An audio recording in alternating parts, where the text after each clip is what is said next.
నమస్కారం అండి. ఈనాటి కమ్మని కథ పేరు తాబేలు ఎలుగుబంటి. వినిపిస్తున్నది మీ విజయభాస్కర్. ఒక అడవిలో ఒక ఎలుగుబంటి ఉండేది.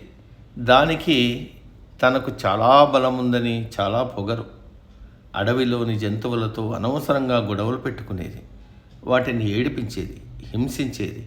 దానితో అవన్నీ ఈ ఎలుగుబంటి మీద ఎప్పుడు దీని పీడ విరగడవుతుందా అని ఎదురు చూడసాగాయి.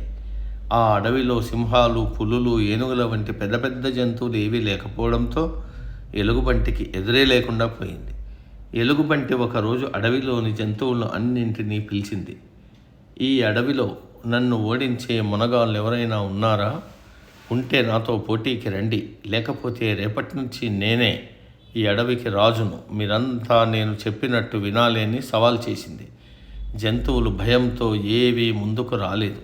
ఆ అడవిలో ఒక తాబేలు ఉంది. అది చాలా తెలివైనది. ఎలాగైనా ఆ పొగరబోతు ఆట కట్టించి అడవిని కాపాడాలి అనుకుంది.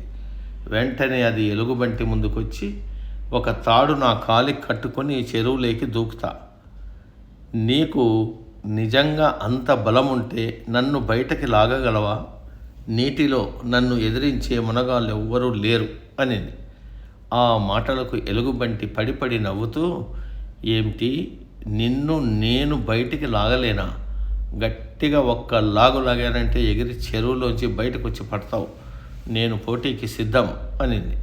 తాబేలు, సరే అయితే నేను నీళ్లలో బాగా అడుగుకుపోతాను, చేతనైతే లాగు చూద్దాం అంటూ కాలికి తాడు కట్టుకుని బుడుంగున నీళ్ళలోకి మునిగింది. తాబేలు వేగంగా కిందికి పోయింది. ఒక పెద్ద బండరాయికి తాడును కట్టేసి పక్కనే మౌనంగా నిలబడింది. ఎలుగుబంటికి ఇదంతా తెలియదు కదా. దాంతో లాగడం మొదలుపెట్టింది. ఎంత లాగినా తాడు కొంచెం కూడా కదల్లేదు. లాగి దానికి చేతులు నొప్పి పెట్టాయి. ఆఖరికి ఇంకా నా చేత కాదంటూ తలదించుకుంది.